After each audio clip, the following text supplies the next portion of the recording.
Pak, Oi, boleh tanya sedikit gak tentang emak sekarang kan mempunyai lagu hmm. yang sebenarnya emak mau naikin.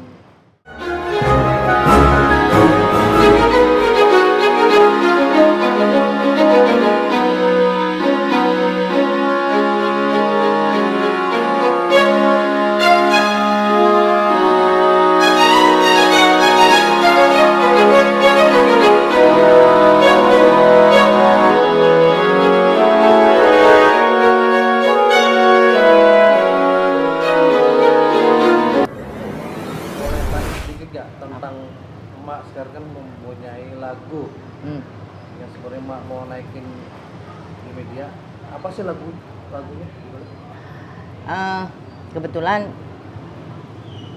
bisa dibilang cita-cita sih, tapi baru kesampaian sekarang. Bukan juga baru sih, dulu pernah, cuma dulu tidak terlalu fokus, masih juga film, masih juga nyanyi, tapi terus sekarang cuma film, tapi punya keinginan berbagi dengan memberikan sebuah lagu. Kebetulan temanku dia yang mempunyai ide, liriknya dari dia, terus musiknya yang bikin Abeneo namanya, dulu yang terkenal dengan lagunya Borju, Cewek Matre. Terus jadilah, tapi genrenya buat aku bisa dibilang baru, karena genrenya genre nge-rap. Kalau orang yang nggak tahu nge-rap kan kayak orang baca gitu. Iya ya, akhirnya aku belajar dan puji Tuhan sih bisa, dan masih kelihatan dan masih ada ciri bahwa itu suaraku, kata temen-temen gitu.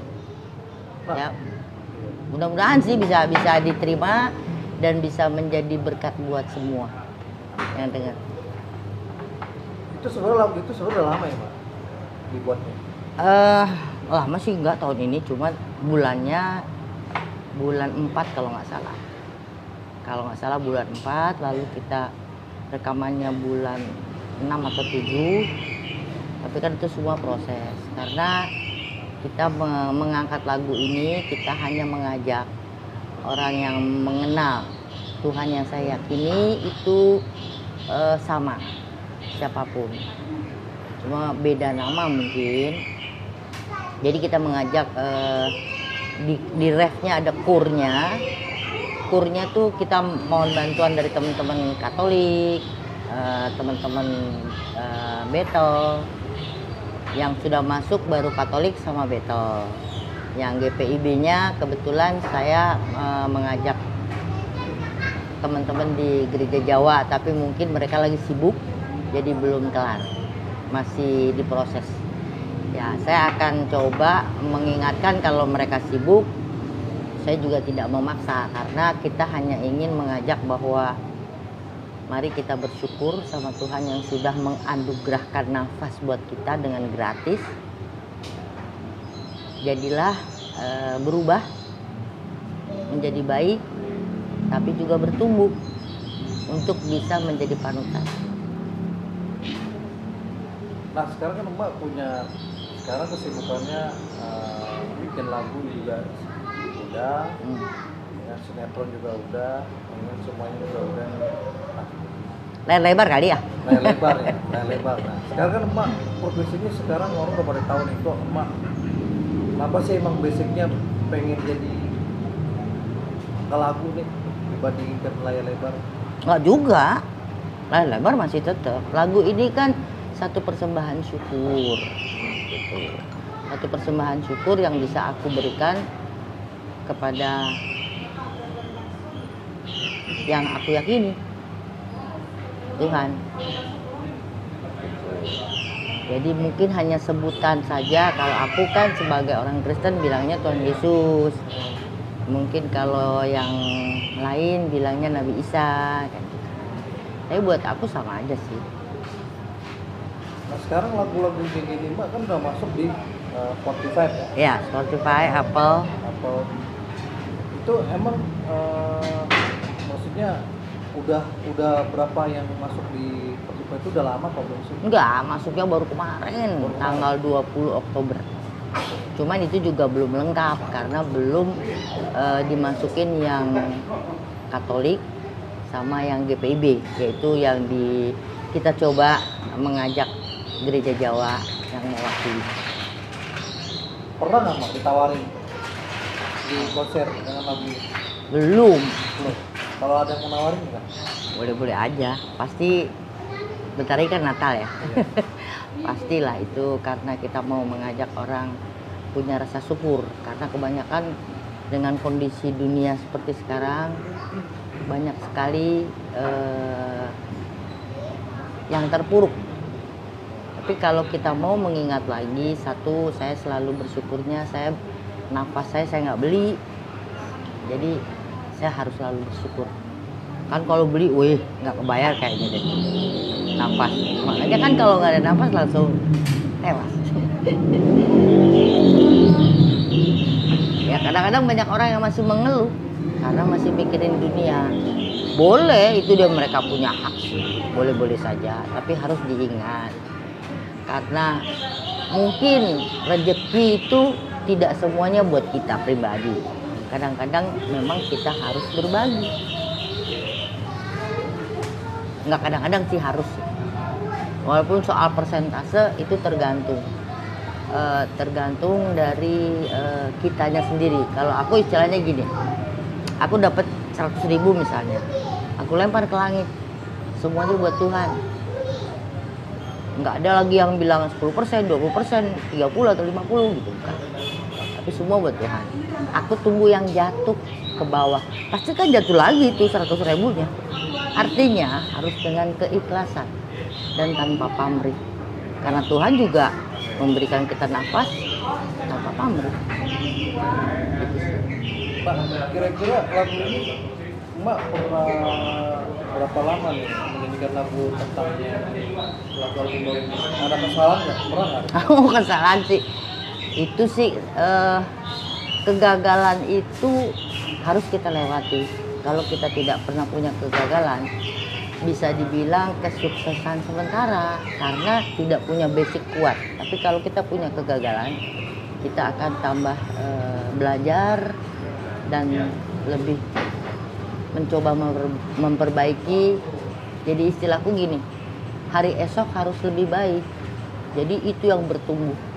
Dengan hari esok lebih baik, punya pengharapan dengan iman. Terutama kalau di imanku dengan kasih. Kasih itu tidak gampang. Kalau sebut kasih doang sih gampang. Tapi untuk bahasa kerennya, mengeksplor di dalam kehidupan sehari-hari tidak gampang. Kalau cuma mulut sih gampang aja. Syairnya di dalam lebih kepada memujakan Tuhan atau ada tentang kehidupan sebagai umat?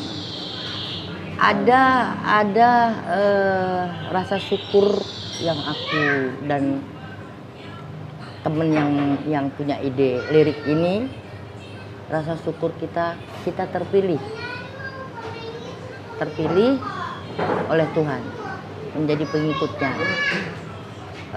Karena memang kalau saya melihat dari keseluruhan, Tuhan menciptakan hujan, panas, bukan buat orang baik aja kan. Karena kan yang hidup di dunia ini ya macam-macam. Tapi itulah kehidupan. Jangan kita menyesali. Cuma mungkin kembali kepada latar belakang, lalu pendidikan, lalu kekuatan iman kita, dan rasa syukur terutama. Kalau nggak punya rasa syukur, kita kekurangan terus. Apalagi orang hidup punya tas bagus, mahal karena gengsi, karena apa, atau sepatu, atau baju, atau mobil, atau apa. Kita nggak pernah ada puasnya, namanya orang hidup. Tapi kalau kita sudah dengan rasa syukur, nggak lagi melihat nilai, tapi lihat kegunaan. Kita punya mobil apapun mereknya, tapi pasti sampai ke tujuan. Karena dia adalah kaki kita. Bukan berarti, oh merek Mercy sampai duluan, nggak juga. Kalau macet sama aja. Jadi artinya itulah rasa syukur. Bukan tidak boleh sih, kalau memang punya kemampuan untuk punya Lambo, silakan. Misalnya apalagi tuh yang lagi keren-keren, silakan, itu kan hak orang. Dan kalau punya rasa syukur, nyaman hati kita, nggak punya lagi kekurangan atau apa terus iri dengki, ya itu jangan. Kita boleh bersaing iri tapi dengan sehat. Artinya kalau kita lihat orang, wih dia sukses ya gitu, harusnya dicari cara atau dilihat suksesnya. Semua itu pakai proses, nggak kayak sulapan makan cabai langsung pedes gitu. Jadi proses itu memang harus kita lewati semua. Dengan proses kita punya kekuatan, punya akar yang kuat untuk bersyukur. Dari pengalaman hidupku sih begitu. Ya maklum, umurnya udah banyak. Sejak kapan Mak dulu berarti Abang terpikir untuk seperti ini, maksudnya lagu-lagu nyanyi baru ini?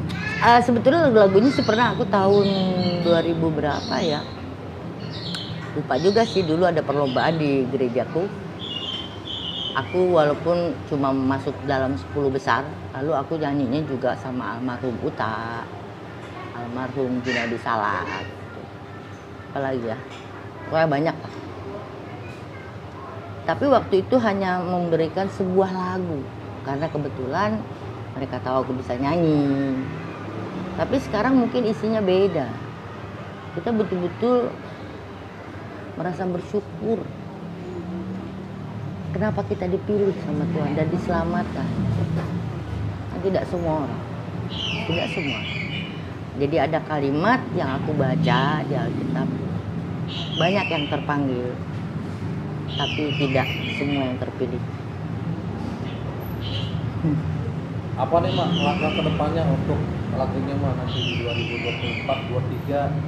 Ada yang mau beli nih. boleh aja, ntar tinggal ngomong sama yang punya ide. Karena sebetulnya ini kan bukan untuk kalau komersil atau menghasilkan uang itu kan akibat, ada sebab ada akibat. Jadi akibat itu kalau berupa rupiah untuk mensejahteraan kita, kesejahteraan teman-teman. Jangan sampai kita mengproklamirkan wah gini, tapi kita nggak sejahtera gitu. Tapi kita sejahtera juga, jangan juga cuman di luar tapi di dalam. Karena kalau dari hati mungkin yang lain pengen cantik ya, pakai ini, pakai itu, pakai. Sebetulnya cantik itu dari hati. Kalau hatinya cantik pasti jadi cantik.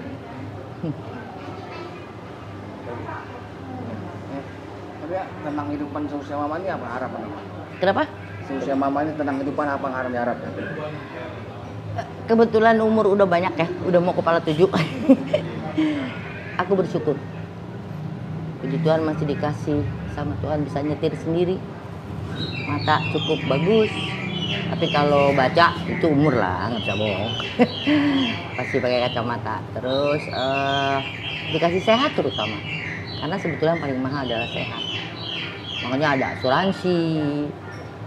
Kan itu bukan asuransi itu untuk apa namanya takut mati atau mati kan di tangan Tuhan. Tapi asuransi itu untuk kita tidak merepotkan siapapun. Kalau kita punya asuransi, kalau menurut aku gitu. Jadi kita harus mempersiapkan kehidupan kita sendiri. Kita harus mengenal diri kita sendiri. Dan kita harus juga menjaga diri kita sendiri supaya sehat. Makanya asuransi itu hanya untuk pendukung untuk menuju kesejahteraan lahir batin.